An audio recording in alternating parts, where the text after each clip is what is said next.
Welcome to the wonderful world of wine, exploring all things wine with you. We are your hosts, Kim Simone and Mark Lindsay, and you can find us on Facebook at The Wonderful World of Wine.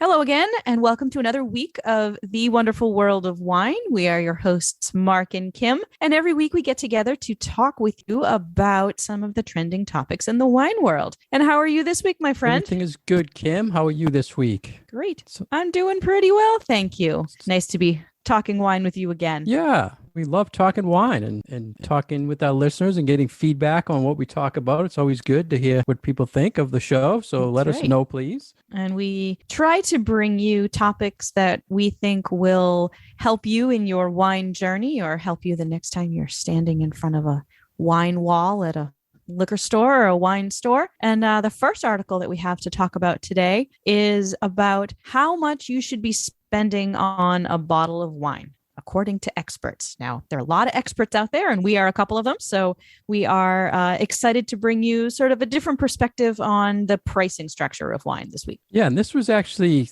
I thought, a good follow-up on an article we talked about just recently that we mentioned. I think the sweet spot we talked about before, they were saying it was about $12 was what they were saying. It's kind of the sweet spot to spend on a bottle of wine. And this article said $15 was kind of the magic spot. But they took another turn on it, Kim, and saying a $15 bottle will give you 4 times as much wine for the money. Yeah, they kind of, decided to break it down in a, and we every once in a while run into the sort of hypothetical question of, is a $100 bottle of wine 10 times as good as a $10 bottle of wine? And I feel like that's the jumping off point that they took in this, where it's like a $15 bottle of wine is not 3 times better than a $5 wine. It's 4 times better than a $5 bottle of wine. So yeah, I thought that was an interesting way to approach the subject. Yeah, and the stat they gave when putting a value towards that money that they put on this was they were saying 80 cents worth of wine is actually in $7 bottle of wine. And I wanted to get your point of view on that, Kim. So roughly say a $10 bottle, you're saying it's maybe a little bit over $1 they feel is the real value of the wine that's going into the price of the wine. What did you think about putting that value? I think that only focusing on how much did this juice actually cost is a little misleading, because yes, there is a cost to the actual raw material that goes into the bottle, but then there are other costs associated with that aren't just lining somebody's pocket. We've got transportation costs, which is absolutely necessary. If you want to drink that bottle of California wine and you live in Connecticut or New York or Massachusetts, there is an expense of getting that to you. Otherwise, you aren't able to physically get your hands on that bottle of wine. There's the expertise that goes into making that wine. You could get a bottle of wine from somebody who doesn't know how to make wine, but it's not going to taste as good to you. So I think that just saying, just the quality of the juice only costs such and such. It's like, yes, but there are other things that go into actually making that bottle of wine that if you didn't include those costs, you literally would not have that wine in front of you. So I think that's a little misleading. I always think it's a good point that people should think of, our listeners, when you're shopping for wine. If there is a $10 price tag, retail price, like you said, Kim, what went into that for shipping? What went into that for the cork, the bottle? And if it's in a 3-tier state, how much is the distributor getting on that? How much is the salesperson getting on that? How much is the retail store? And then what's the actual value of that quality of the wine that you're getting? So it kind of makes sense that you spend a little bit more. You should, in theory, be getting better quality grape wine in there, right? I mean, it only because the makes transportation sense. cost is going to be the same. The bottle cost is fairly the same for the glass and the cork and the closure or whatnot. Yeah. Overhead is going to be the same, whether it's a $5 bottle or a $50 bottle. So yeah, there are, I think up to a certain point, there's only so much that you can say, oh, this is sort of extra, and then start thinking about, well, where is the value in what is in the bottle, and not just the juice, but how good the juice is, whether it's because the vineyard is in a well-placed area that maybe costs a little bit, or because of the expertise of who's picking it, growing it, making it. So knowing all of that, Kim, they mentioned what would be worse, that you pick an inexpensive wine that you probably don't like, or an expensive wine that is just average, right? I mean, what's the worst thing? Spend less on the bottle and it's just terrible, or you spend a lot and it's just, you don't think it's worth just it. meh. So, yeah. I think it depends. I think if you have a little bit more income that you can spend, maybe it's just disappointing if you spend more money and you get kind of a meh bottle of wine. I mean, yes, it's disappointing, but at the end of the day, you're not really losing too much, as opposed to spending a little less money, but then getting something that's completely undrinkable. Because at least with the one that you've spent more money on, you still have something that's pretty tasty. But if you get something that is totally undrinkable, you've really wasted your money.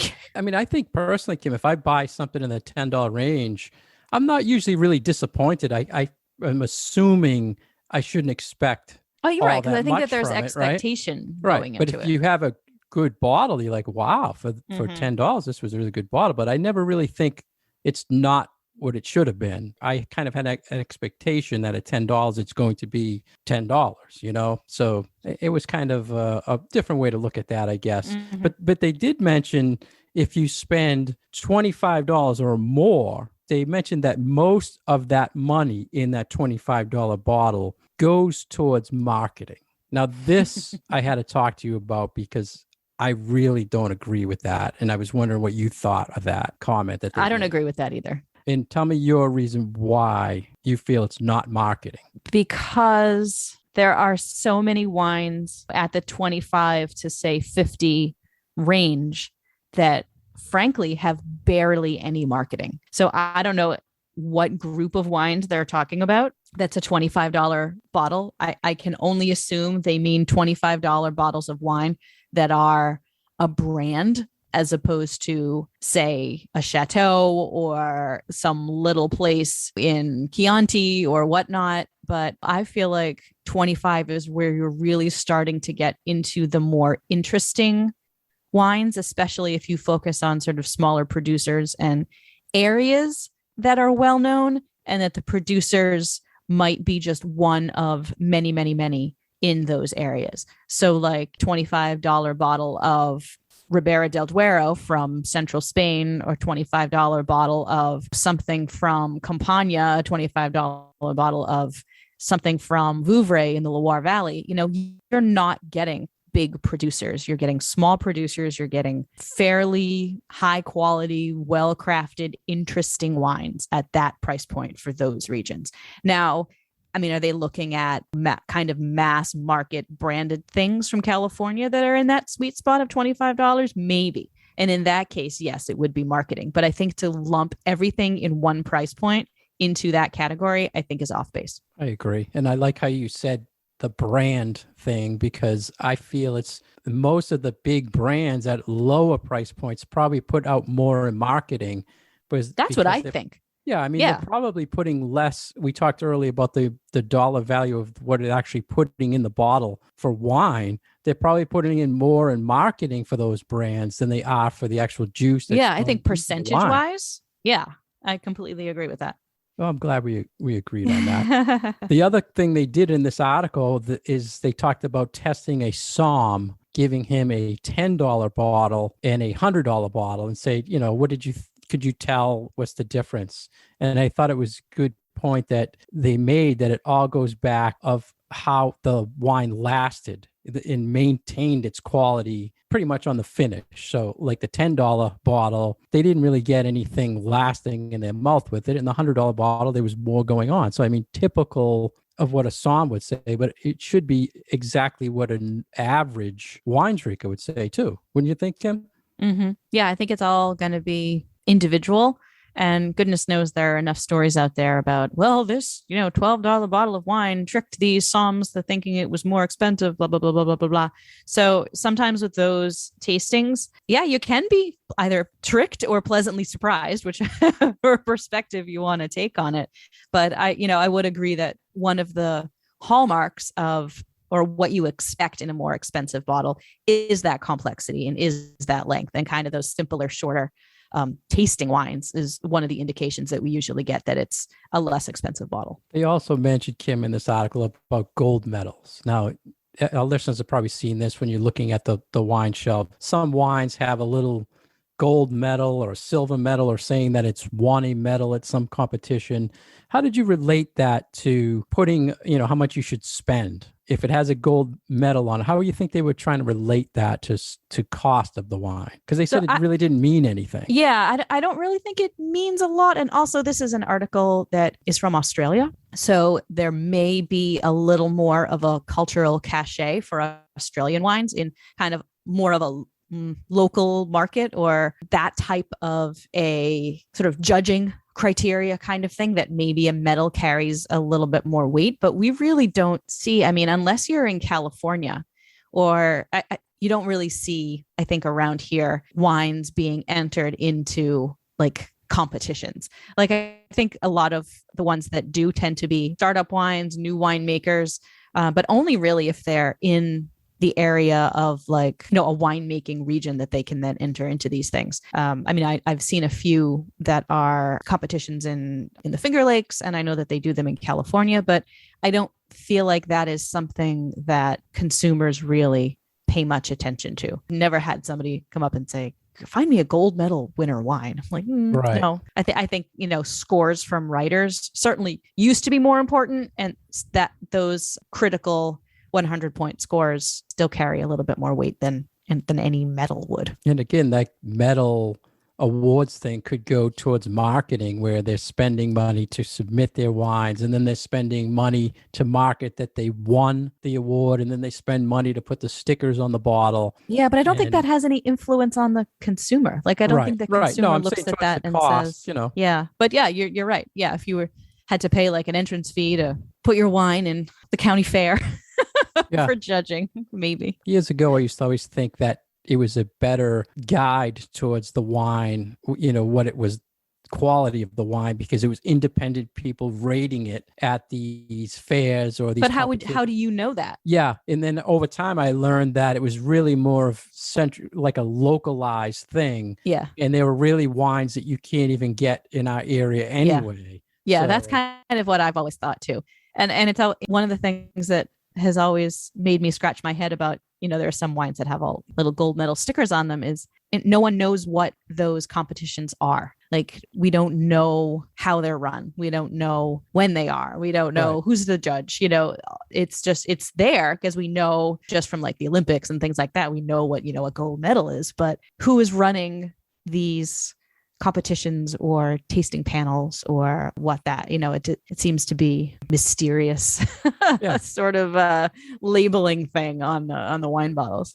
Plus, you don't know if that wine that they actually have the medal on is actually the one that was submitted. Right. They could just say, we won a gold medal, or this brand won 50 gold medals. It doesn't mean that vintage or that particular wine. And it can be the same for somebody's score. It's like, you need to pay attention to, who is giving that 92-point score. I could tomorrow start putting scores on wines that I review, and then someone could say, Kim Simone gave it a blah blah blah blah. Right. You can find a review on anything. You that's can. Good, you totally but can. You'll also find them the other way as well, because it's a different palate tasting it. So, and you don't know how unscrupulous people are being and all that. So right.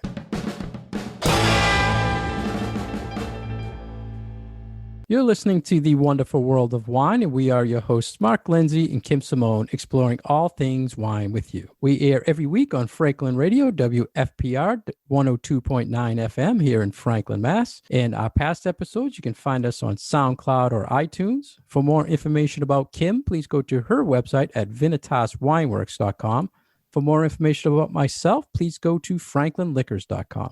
Now we have an article that was in the Napa Valley Register.com, which I think I told you about this before, Kim. It's one of the most annoying websites I ever go to, but it always asks you a million questions before you get to the content. Did you notice that? Maybe it's just my browser. Anyway, there's a lot of things you got to click out of. Yeah, but they put really good articles, being a Napa area publication, and Dan Berger is the gentleman who writes really good articles. And he focused on how sweet wine is and the history of how sugar is selling wine. And Kim and I got into some conversation about this article, like maybe some tricks on it. And then we found another article. It was entitled Snake Oil for Sale, that was in the Tasting Panel magazine that we're going to relate to this article. But first, Kim, what did you think about the Napa Valley Register article on sugar and sweetness? Honestly, I have a little bit of a beef with this article. I think his palate is overly sensitive to sugar. I'm just going to go out and say it. Okay. That being said, I do agree with him on some points that some wines these days are rounder, perhaps sweeter, definitely higher in alcohol than that same wine might have been 30 or 40 years ago. I don't necessarily think it's the fault of the winemaker. I don't think there is as much. He seems to be implying that there is this movement on the part of winemakers to make their wines sweeter, make their traditionally dry wines like Sancerres, like Muscadets, like Pinot Grigio from Italy, to make them sweeter for some segment of the market that seems to like sweeter stuff.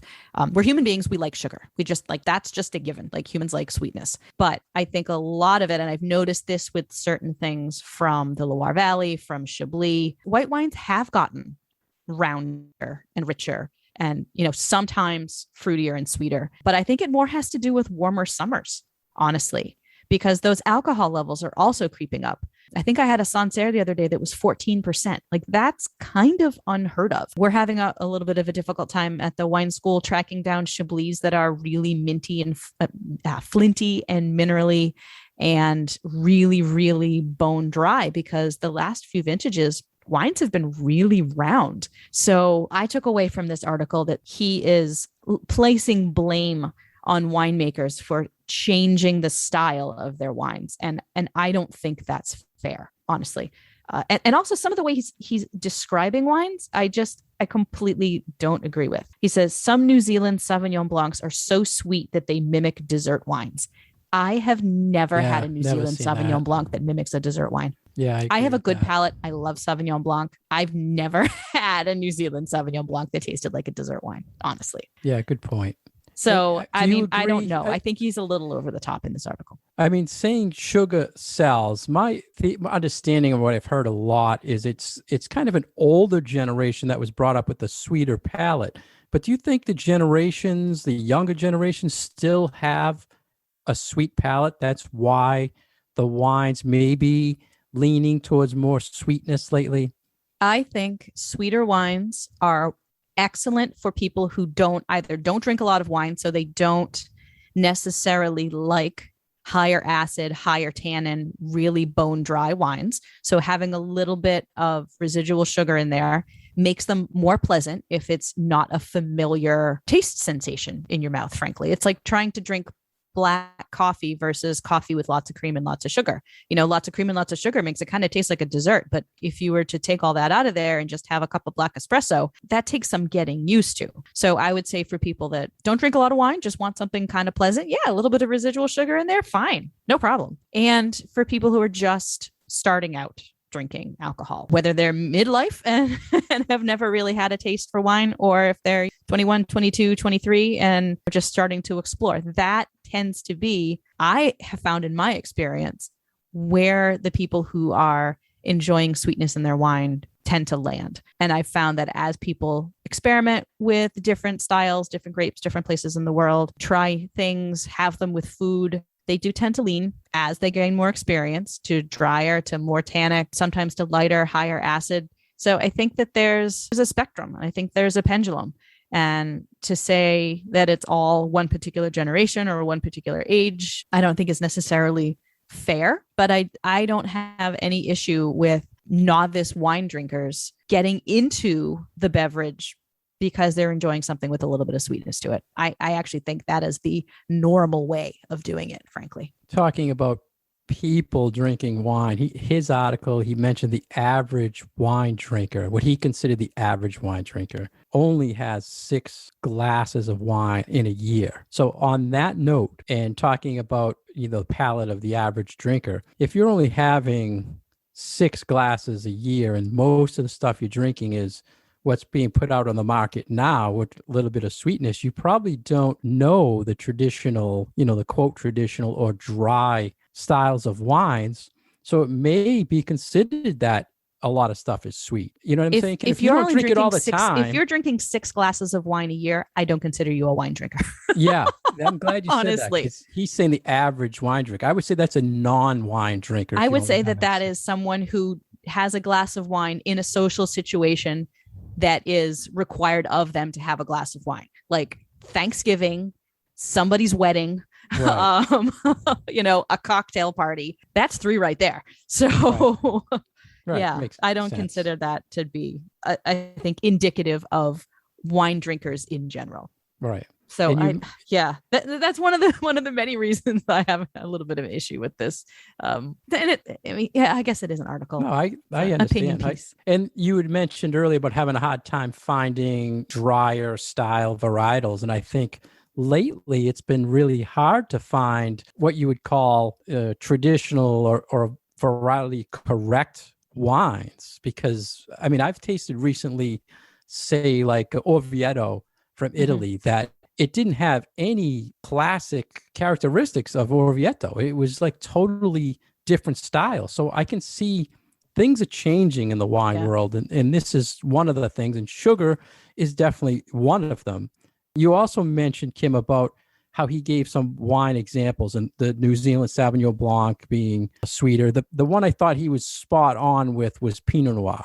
And we've talked about this many times, where brands like Meiomi, they're made with less percentage of Pinot Noir, and it tends to be heavier and more sweet than it typically should be. Or it's had coloring added to it. Right.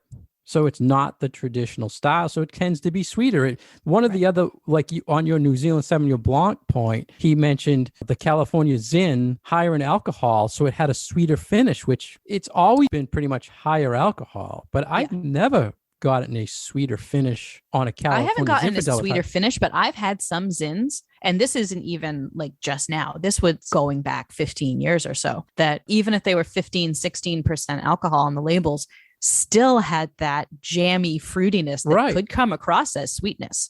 So, I just think that's indicative of the grape personally. If you grow Zinfandel in a really hot area, which a lot of the better ones are from places like Lodi, California, that are super hot in the summer, you're getting really, really ripe fruit. And if some of those grapes have started to raisinate on the vine and literally dry out and turn to raisins, you are going to get sweetness in there. But again, I don't think that is the winemaker saying, hey, the wine drinkers like sweetness, let's make a sweet wine. No, I think that's Mother Nature doing it for us.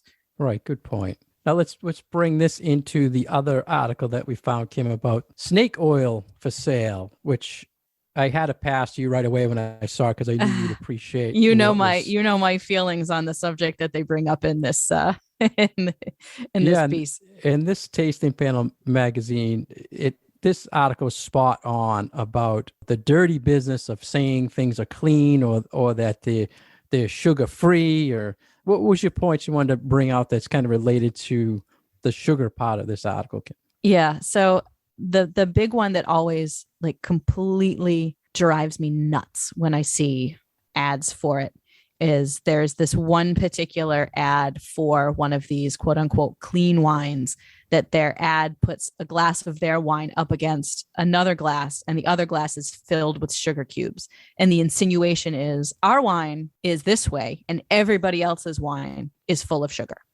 like added sugar.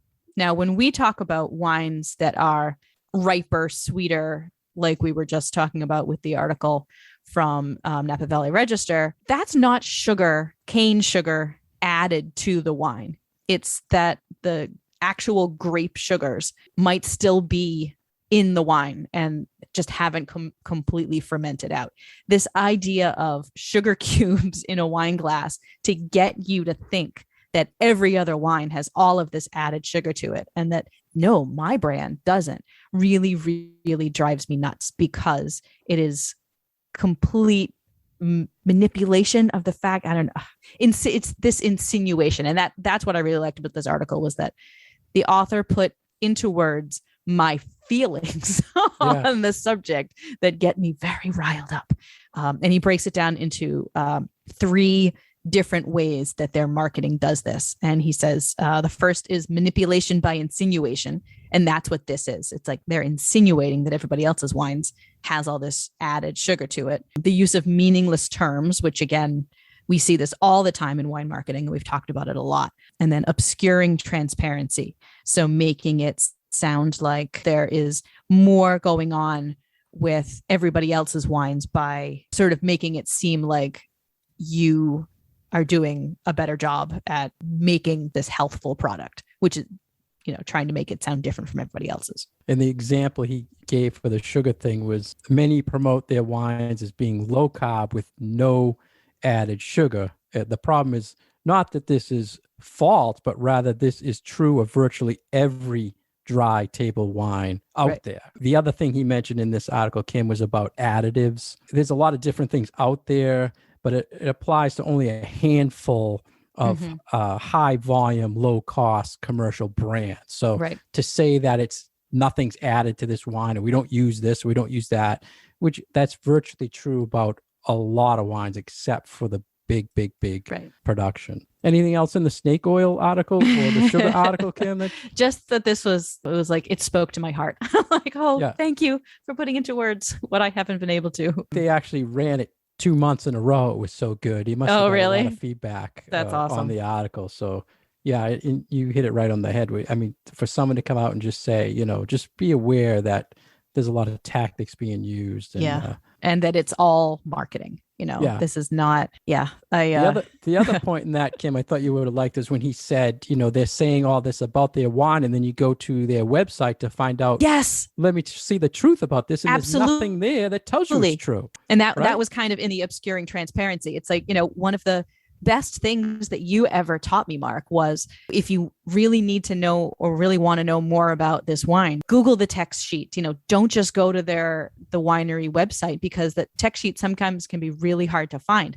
But the more that a winery tells you about their wine in a technical sheet, the more that you can trust that this is the real deal. And that if you are, searching high and low for information on a wine, and the only thing that they will tell you is goes great with chicken, your chances are this is some manipulated, big old mass produced kind of wine. And that's exactly what he is saying here, is that if you can't find anything about these wines, not even the grape varieties that they're made out of, that should be a red flag that there is something not quote unquote natural, kind of not right about these wines, because, you want to see that level of data in order to be able to trust that what you are consuming is what you want to be consuming. He gave an example, Kim. It said a wine was mentioning that we estimate that less than 0.01% of the world's wines meet our strict criteria. So he said, wow, I got to see what your criteria is. He went, and there was absolutely nothing that said what their criteria was, what they're even measuring. It's all words. It's just like marketing mumbo jumbo to use scare tactics, honestly. Well, yes. he did end the article saying buyer beware. And we say that all the time. Know what you're buying, what you're putting in your mouth, what you're drinking for one. There's a lot out there. So it's easy to find out about it and see if it's true or not. Right. So thank you, Eric Siegelbaum, for this article.